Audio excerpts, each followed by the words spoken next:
আল্লাহ পাক রব্বুল আলামিন আপনার আমার জন্য যে দরজা রেখে দিয়েছেন ওই দরজার নাম বাবুস সালাহ। আল্লাহ পাক রব্বুল আলামিন আমাদেরকে জান্নাতের মধ্যে একটা দরজা দিবেন, ওই দরজা দিয়ে আল্লাহ নামাজীদেরকে জান্নাতে প্রবেশ করাবেন। একটু চিৎকার দিয়ে বলেন না সুবহানাল্লাহ। জান্নাতের 2 নম্বর দরজার নাম বাবুল জিহাদ। এই দরজা দিয়ে কারা জান্নাতে প্রবেশ করবে? বলে যারা জিহাদ করবে, আল্লাহর জন্য যারা জিহাদ করবে, ইসলামের জন্য যারা জিহাদ করবে, দেশকে হেফাজত করবার জন্য যারা জিহাদ করবে, সন্ত্রাসের বিরুদ্ধে যারা জিহাদ করবে, চাঁদাবাজির বিরুদ্ধে যারা জিহাদ করবে, আল্লাহ পাক রব্বুল আলামিন তাদের জন্য জান্নাতে সুবিশাল একটা দরজা রেখে দিয়েছেন।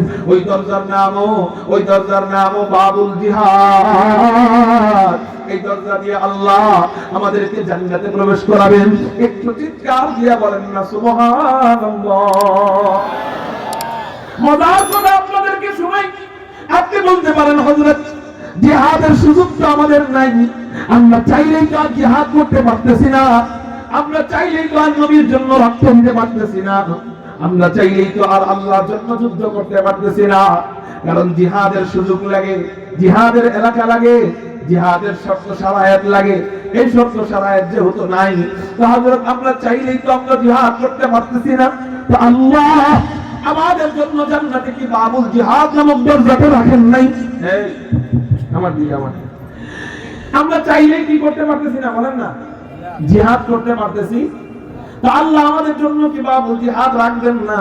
নবীজি রিয়াদুস সালিহিনের 4 নম্বর হাদিসের মধ্যে জানায় দেয়, কোন ব্যক্তি যদি জিহাদ করতে না পারে, কোন ব্যক্তি যদি কোনো ভালো কাজ করতে না পারে, কিন্তু ভালো কাজের নিয়ত করছে, সহিহ নিয়ত করার কারণে আল্লাহ তাকে সাথে সাথে ওই ভালো কাজের সওয়াব দিয়ে দিবে।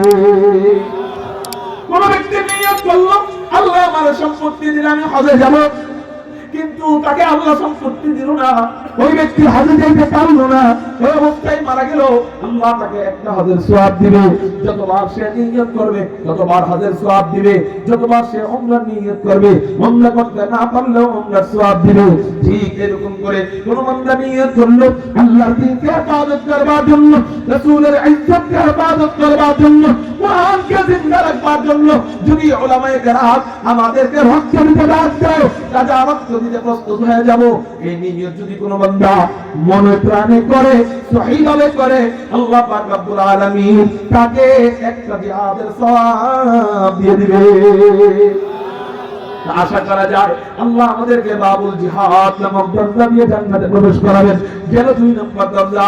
3 নম্বর জান্নাতের দরজা বাবুর রায়্যান। এই দরজা দিয়ে কারা জান্নাতে প্রবেশ করবে? বলে যে সমস্ত বান্দারা রমজানের নামাজ, রমজানের রোজা রাখবে, আল্লাহ তাদেরকে এই দরজা দিয়ে জান্নাতে প্রবেশ করাবেন। 4 নম্বর দরজার নাম বাবুস শাফাআহ। নবীজির সুপারিশের বরকতে যারা জান্নাতে যাবে, আল্লাহ তাদেরকে ওই দরজা দিয়ে জান্নাতে প্রবেশ করাবে। 5 নম্বর দরজার নাম বাবুস সাদাকাহ। নবী যারা সদকা দিবে, দানবীর যারা ইসলামের জন্য মন উজাড় করে যারা দান করবে, আল্লাহ তাদেরকে বাবুস সাদাকাহ নামক দরজা দিয়ে জান্নাতে প্রবেশ করাবেন। 6 নম্বর দরজার নাম বাবুল কাযিমিনাল গায়য ওয়াল আফিনা আনিন নাস। রাগের সময় রাগকে কন্ট্রোল করবে, অপরাধীর সময় অপরাধীকে ক্ষমা করে দিবে, আল্লাহ তাদেরকে 6 নম্বর দরজা দিয়ে জান্নাতে প্রবেশ করাবে। 8 নম্বর 7 নম্বর দরজার নাম বাবুর রাদি। আল্লাহ যাদের উপর খুশি, যারা আল্লাহর উপর খুশি, তাদেরকে আল্লাহ এই 7 নম্বর দরজা দিয়ে জান্নাতে প্রবেশ করাবেন। 8 নম্বর দরজার নাম বাবুত তাওবা। যারা তওবার উপর যাদের মরণ হবে, আল্লাহ পাক রব্বুল আলামিন এই 8 নম্বর দরজা দিয়ে জান্নাতে প্রবেশ করাবেন। একটু চিৎকার দিয়ে বলেন সুবহানাল্লাহ। আল্লাহ আমাদেরকে 8 গুণে গুণান্বিত হওয়ার তৌফিক দান করুন। সবাই বলি আমিন। এবার আসেন হযরত আমরা 1 নাম্বার জানলাম জান্নাতের দরজার নাম কি, 2 নাম্বার জানলাম জান্নাতের দরজা কত বড় বড়, 3 নাম্বার জানলাম জান্নাতের দরজা কয়টা, 4 নাম্বার আমরা এটাও জানলাম জান্নাতের কোন দরজা দিয়ে কারা প্রবেশ করবে।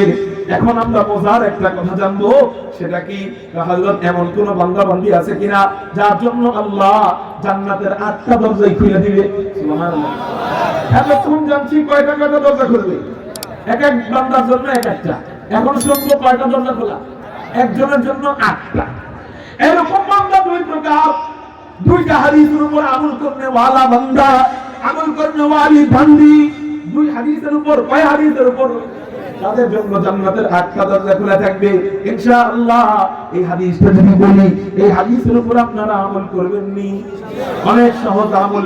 1 নম্বর হাদিস, এটা শুধু পুরুষদের জন্য। নবীজি বলেন, বুখারী শরীফের হাদিস, কোন ব্যক্তি ভালোভাবে ওযু করে, সুন্দরভাবে ওযু করে, ওযু করার পর কালেমা শাহাদাত পড়ে, আশহাদু আল্লা ইলাহা ইল্লাল্লাহ ওয়া আশহাদু আন্না মুহাম্মাদান আবদুহু ওয়া রাসূলুহু, কালেমা শাহাদাত পড়ে ওযু করার পর যে ব্যক্তি সব সময় কালেমা শাহাদাত পড়বে, আল্লাহ তার জন্য জান্নাতের 8টা দরজা খোলা রাখবেন। সেই যেই দরজা দিয়ে মনে চায় সেই দরজা দিয়ে জান্নাতে প্রবেশ করবে। একটু চিৎকার দিয়ে বলেন না সুবহানাল্লাহ। এটা হলো পুরুষদের জন্য। ইনশাআল্লাহ এই ছোট্ট আমলটা সবাই করব নি? আমলটা বড় না ছোট? সওয়াব কম না বেশি? কত বেশি পায়? 8টা দরজা খোলা রাখবে। 8টা 40 বছরের সমান একটা দরজা, এরকম 8টা খোলা রাখবে। এই আমলটা পুরুষদের জন্য। এবার আসেন আরেকটা আমল, তিরমিজির হাদিস, এটা শুধু মহিলাদের জন্য। মহিলাদের জন্য জান্নাতে যাওয়া একেবারে সহজ। ঘরে থাকবে, এই 4টা গুণ অর্জন করবে, বাস তার জন্য জান্নাতের 8টা দরজা খোলা। 1 নম্বর গুণ, قال رسول الله صلى الله عليه وسلم اذا صلت المرأة خمسها, 5 ওয়াক্ত নামাজ পড়বে। জোরে বলেন, কয় ওয়াক্ত নামাজ পড়বে? মা বোনরা কয় ওয়াক্ত নামাজ পড়বে?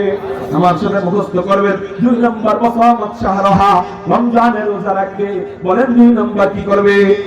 3 নম্বর, ওয়া হাফিজাত ফারাজাহা, লজ্জাস্থানকে হেফাজত করবে। জোরে বলেন 3 নম্বর কি? লজ্জাস্থানকে হেফাজত করবে। 4 নম্বর, ওয়া আতাআত যাওজাহা, স্বামীর অনুগত থাকবে। স্বামীর মুখে মুখে কথা বলবে না, স্বামীর সাথে বেয়াদবি করবে না। স্বামী একটা ধমক দিয়ে বসলেও পাল্টা ধমকটাকে দিবে না। স্বামীর গীবত বন্ধু বান্ধবের কাছে, বান্ধবীদের কাছে করবে না। স্বামীর বদনাম বাপের বাড়ি যায় করবে না। অর্থাৎ এক কথায় স্বামী যেমনে বলে অমনে চলবে। এই 4টা গুণ। 1 নম্বর 5 ওয়াক্ত নামাজ পড়া, 2 নম্বর রমজানের রোজা রাখা, 3 নম্বর লজ্জাস্থানকে হেফাজত করা, 4 নম্বর স্বামীর অনুগত হওয়া। এই 4টা গুণ যেই মহিলা অর্জন করবে, আল্লাহ পাক রব্বুল আলামিন তাকে বলবে, এই আলাহা উদখুলিল জান্নাতা মিন আইয়ি আবওয়াবিল জান্নাতি শি'তি। ও মহিলা, তোমার জন্য জান্নাতের 8টা দরজাই আমি আল্লাহ প্রস্তুত করে রাখছি। তোমার যেই দরজা দিয়ে মনে চায় সেই দরজা দিয়ে জান্নাতে চলে যাও। তাহলে আমরা আলহামদুলিল্লাহ, আমরা আমাদের মা বোনদেরকে এই 4টা গুণে গুণান্বিত করতে পারবো তো ইনশাআল্লাহ? আল্লাহ তুমি তৌফিক দাও। তাহলে আমরা দরজা সম্পর্কে 5 নম্বর তথ্য জানলাম। কয় নম্বর তথ্য? সেই তথ্য কি? বলে সবগুলো দরজা দিয়ে কারা প্রবেশ করবে। দরজা সম্পর্কে 6 নম্বর তথ্য বলে আমার বয়ান শেষ করব। মনে হয় আপনাদের অনেক কষ্ট হইতেছে, এজন্য এই তথ্যটা বলেই বয়ান শেষ করব। আল্লাহ ওই দরজা দিয়ে ঢুকানোর আগে জান্নাতীদেরকে আল্লাহ 4টা পরিবর্তন ঘটাবেন। জান্নাতের দরজা দিয়ে ঢোকার আগে আল্লাহ জান্নাতীদেরকে কয়টা পরিবর্তন ঘটাবেন? 4টা। জোরে বলেন কয়টা? আমরা যখন পাত্রী দেখতে যাই অথবা বিয়ে করতে যাই, কত সুন্দর চেহারাটাকে আমরা ফ্রেশ করি। বেগুনি কালার চেহারা পুরা দুধের মতো সাদা কইরা ফেলাই ঘষা ঘষা। তুমি তোমার বিবি, নতুন বিবির কাছে গেলে চেহারাকে যদি এত পরিষ্কার করো, জান্নাতে আল্লাহ কত হুর রাইখা দিয়েছে, কত গিলমান রাইখা দিয়েছে। জান্নাতে নবীজির সাথে সাক্ষাৎ হবে, জান্নাতে আল্লাহকে তোমরা দেখবা। অতএব এই কাল্লামার কাছে চেহারা নিয়ে জান্নাতে গেলে মানায় না। এইজন্য আল্লাহ আমাদের জন্য জান্নাতে যাওয়ার আগে 4টা পরিবর্তন দিয়ে দিবেন। চিৎকার দিয়া বলেন সুবহানাল্লাহ। 1 নম্বর পরিবর্তন, আমরা যখন জান্নাতে ঢুকবো, জান্নাতীরা জান্নাতে যাওয়ার আগে আল্লাহ বয়সটার পরিবর্তন দিবেন। এই বয়সটা কেমন পরিবর্তন হবে? আল্লাহ পুরুষদেরকে 30 থেকে 33 বছরের যুবক বানায় দিবেন। আর মা বোনদেরকে কোন কোন হাদিস মোতাবেক পাওয়া যায় 30 থেকে 33 বছরের যুবতী, আর কোন কোন হাদিস মোতাবেক পাওয়া যায় আল্লাহ মা বোনদেরকে 18 বছরের যুবতী বানায় দিবেন। একটু চিৎকার দিয়া বলা যায় না সুবহানাল্লাহ। 2 নম্বর পরিবর্তন, আল্লাহ পাক রব্বুল আলামিন আমাদেরকে জান্নাতে যাওয়ার আগে 2 নম্বর পরিবর্তন যেটা ঘটাবেন, আল্লাহ পাক রব্বুল আলামিন আমাদের চেহারার রূপ পরিবর্তন করে দিবেন। অর্থাৎ আমার যে জান্নাতের এরিয়া, আমার জান্নাতের এরিয়ার মাঝে আমাকে আল্লাহ সবচেয়ে সুন্দর বানাবে। আপনার জান্নাতের এরিয়ায় আল্লাহ আপনাকে সবচেয়ে সুন্দর বানাবে। আমার জান্নাতের এরিয়ায় আমি সবচেয়ে সুন্দর, আমার বিবি সবচেয়ে সুন্দরী। আপনার জান্নাতের এরিয়ায় আপনি সবচেয়ে সুন্দর, আপনার বিবিকে আল্লাহ সবচেয়ে সুন্দরী বানায় দিবে। হযরত আমি কি হুরদের থেকেও বেশি সুন্দর থাকবো? উত্তর হ্যাঁ হ্যাঁ হ্যাঁ, আল্লাহ দুনিয়ার মানুষদেরকে হুরদের থেকেও বেশি সুন্দর সুন্দরী বানায় দিবে। একটু চিৎকার দিয়া বলেন না সুবহানাল্লাহ। কয়টা পরিবর্তন গেল? দুইটা পরিবর্তন গেল। 3 নম্বর পরিবর্তন, আল্লাহ পাক রব্বুল আলামিন জান্নাতীদের অবাঞ্ছিত লোম আর পশমগুলা ফালাইয়া দিবেন। অবাঞ্ছিত লোম থাকবে না, বগলের নিচের পশম থাকবে না, নাভির নিচের পশম থাকবে না। এখন প্রশ্ন হইল, হযরত আল্লাহ কি আমাদের দাড়িটাও ফেলে দিবেন কিনা? প্রশ্ন আসে না যে আল্লাহ কি আমাদের দাড়িও ফেলে দিবেন? আল্লাহু আকবার। তিরমিজি শরীফের 2545 নম্বর হাদিসের মধ্যে হুজুর আকরাম সাল্লাল্লাহু আলাইহি ওয়াসাল্লাম জানায় যায়, আল্লাহ পাক রব্বুল আলামিন জান্নাতীদেরকে দাড়ি ফালায়া দাড়িবিহীন জান্নাতে ঢোকাবে। এত কষ্ট করে দাড়ি রাখলাম, এটা কি ফালায়া দেওয়ার জন্য নাকি? আল্লাহ ফালাবে কেন? আল্লাহ ফালাবে কেন? উত্তর হলো, কয়েকটা উত্তর আছে, দুইটা উত্তর আপনাদের সামনে দেই। 1 নম্বর উত্তর, নামাজ শরীয়তের আদেশ, রোজা শরীয়তের আদেশ, হজ শরীয়তের আদেশ, দাড়িও শরীয়তের আদেশ। শরীয়তের আদেশ মরণের আগ পর্যন্তই। আখিরাতে আর শরীয়তের আদেশ কাজে আসবে না। আখিরাতের আর শরীয়তের নতুন করে আদেশ দেওয়া হবে না। অর্থাৎ জান্নাতে নামাজ নিয়ে যাওয়ার দরকার নাই।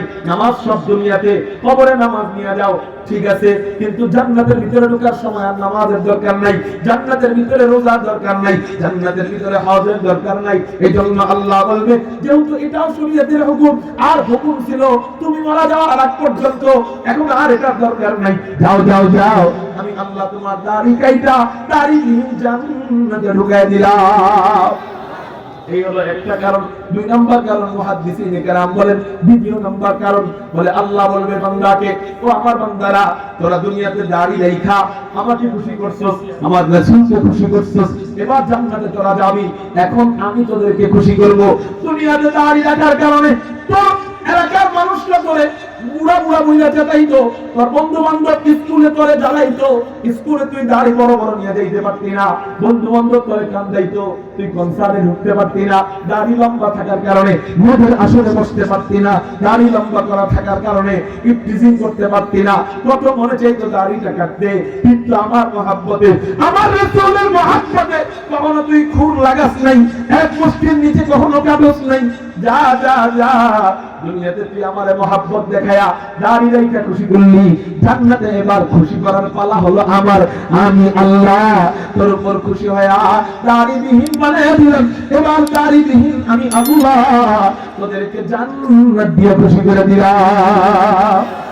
মুহতারাম হাজিরিন, দাড়িওয়ালার দাড়ি কাটবে, রাগ করবেন না, বোঝানোর জন্য বলতেছি, দাড়িওয়ালার দাড়ি কাটবে।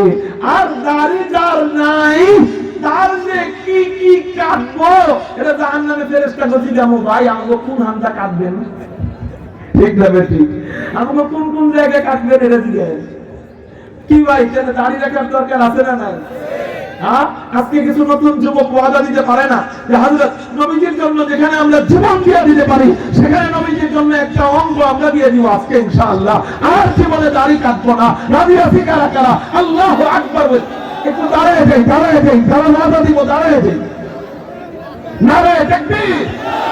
ও আল্লাহ, তাকায় দেখো, হাজার হাজার জনতা ওয়াদা দিছে আর জীবনে দাড়ি ফেলবে না, দাড়ি কাটবে না।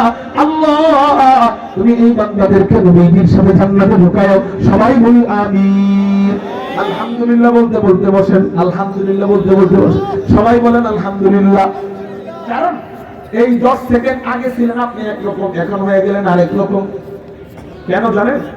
খেয়াল করেন, দাড়ি রাখা এটা ওয়াজিব কিনা? জোরে বলেন, ওয়াজিব কিনা? দাড়ি রাখাটা শরীয়ী দৃষ্টিতে ওয়াজিব। মুহতারাম হাজিরিন, এই দাড়ি যদি কেউ কাটে কবিরা গুনাহ হয়, ছোট গুনাহ না, বড় গুনাহ। কি গুনাহ? আপনি যতদিন কাইটা রাখছেন, আপনি গুনাহ না করলেও ফেরেশতারা গুনাহ লিখতেছিল। বাম কাঁধে ফেরেশতা কি করতেছিল? কারণ দাড়ি না কাটার দাড়ি না রাখার গুনাহটা চলমান, এটা চলতে থাকে। কিন্তু আপনি এই মাত্র ওয়াদা দিলেন দাড়ি রাখবেন, এখন থেকে দাড়ি একটু একটু বড় হওয়া শুরু হয়েছে না? এখন থেকেই ফেরেশতারা আপনার ডান কাঁধের আমল নামায় দাড়ি রাখার সওয়াব যে লেখা শুরু করছে, মরণ পর্যন্ত এই সওয়াব লিখতেই থাকবে।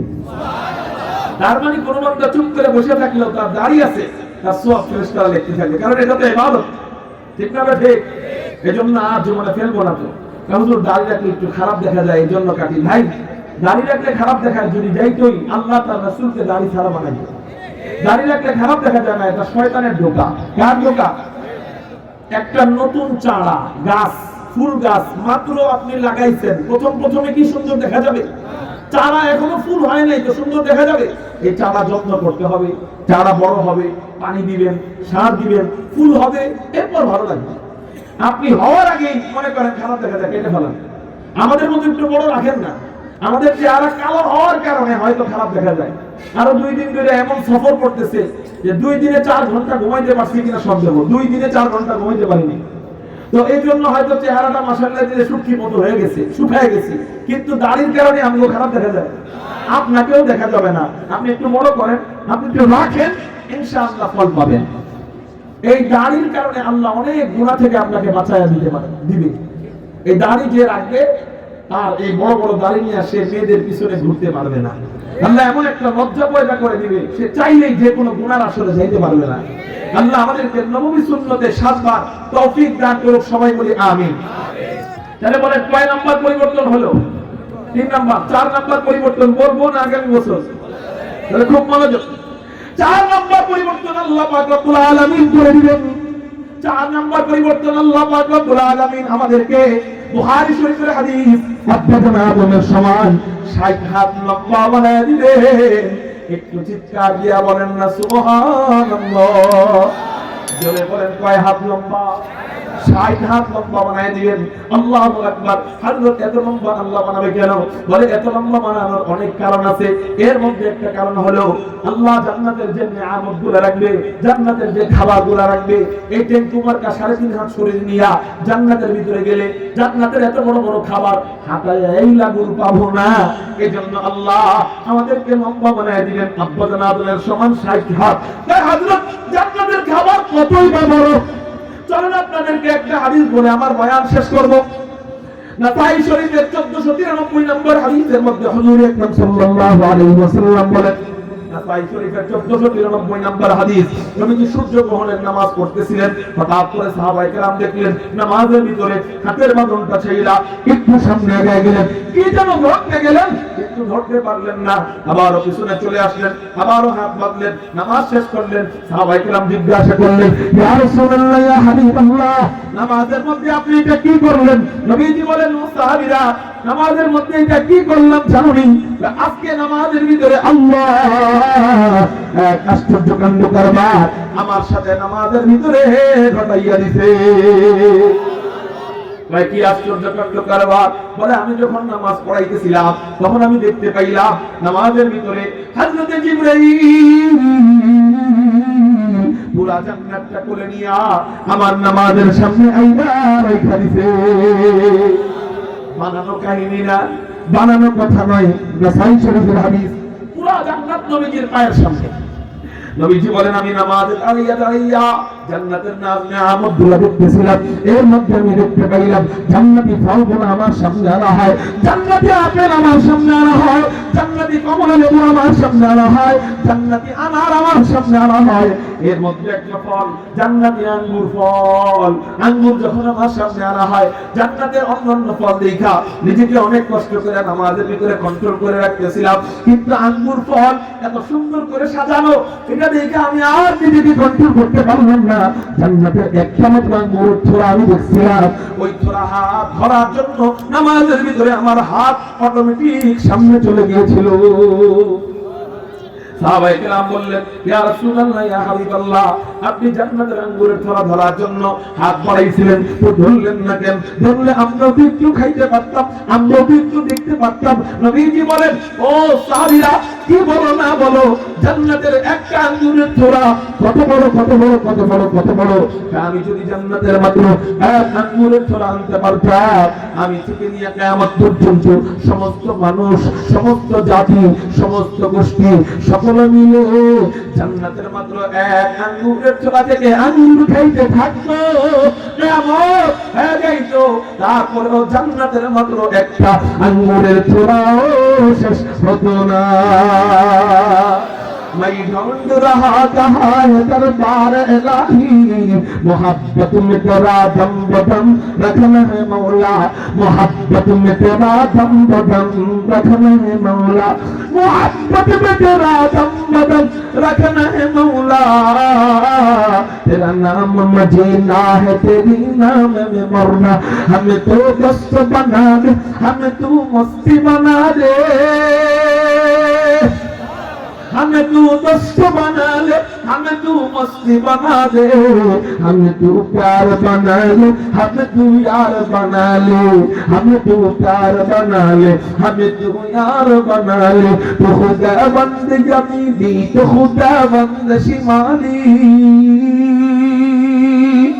तो खुदा बंद जमीदी तो खुदा बंद शिमाली, तो खुदा बंद अराधी तो खुदा बंद समानी, तो खुदा बंद अराधी तो खुदा बंद समानी, तो खुदा मालिक फिरदौस खुदा खालिक तू ना, तू न फरमान तेरा मन तो गुनहगार के गफ्फार, तू न फरमान तेरा मन तो गुनहगार के गफ्फार। कारो जबान যেন বন্ধ থাকে না, চিৎকার দিয়ে বলি না আল্লাহু আকবার। দুনিয়াতে ছোট ফল আঙ্গুর, জান্নাতে গেলে যদি এত বড় হয়, এবার আপনি চিন্তা করেন তাহলে জান্নাতে মুরগির রান কত বড়, মুরগির রান যদি এত বড় হয়, খাসির রান কত বড়, এটা যদি এত বড় হয়, গরুর রান কত বড়, এটা যদি এত বড় হয়, জান্নাতের উটের রান কত বড়। বলে এত বড় বড় খাবার খাওয়ার জন্য এই দিন তোমার এতটুকু শরীর নিয়ে মানায় না, এই জন্য আল্লাহ আমাদেরকে আব্বাজান আদমের সমান 60 হাত লম্বা বানায় দিবেন। একটু চিৎকার দিয়ে বলেন সুবহানাল্লাহ। এই হলো চারটা পরিবর্তন। এই চারটা পরিবর্তনের পর জান্নাতের দরজা দিয়ে আমরা ঢুকবো কেমনে? ঢোকার সময় আমাদেরকে কারা অভ্যর্থনা দিবে? অভ্যর্থনা দেওয়ার সময় আমাদেরকে ফেরেশতারা কি বলবে? জান্নাতি বিবিরা, জান্নাতি হুররা আমাদেরকে কিভাবে অভ্যর্থনা দিবে? জান্নাতে আল্লাহ আমাদেরকে কেমনে সালাম দিবে? জান্নাতি বিবিদের সাথে জান্নাতে আমাদের গান বাজনা কেমন হবে? জান্নাতি হুরদের সাথে আমাদের অবস্থা কেমন হবে? জান্নাতের সমুদ্রের সৈকত কেমন হবে? জান্নাতের মাহফিল কেমন হবে? জান্নাতে আল্লাহকে দেখার দৃশ্য কেমন হবে? ইনশাআল্লাহ আল্লাহ যদি পরবর্তীতে কখনো বসার কখনো সুযোগ দেয় তাহলে বাকি আলোচনা করব। ওয়াসিকাল্লাযীনা তাকাউ রাব্বাহুম ইলাল জান্নাতি যুমারা হাত্তা ইযা জাউহা ওয়া ফুতিহাত আবওয়াবুহা ওয়া ক্বালা লাহুম খাযানাতুহা সালামুন আলাইকুম আলাইকুম তিবতুম ফাদখুলুহা খালিদিন।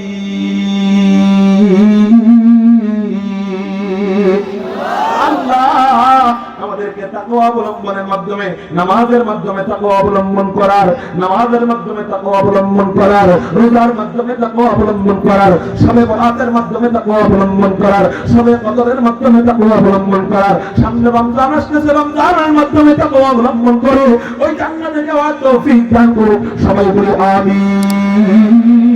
وآخر دعوانا الحمد لله. السلام عليكم ورحمة الله وبركاته.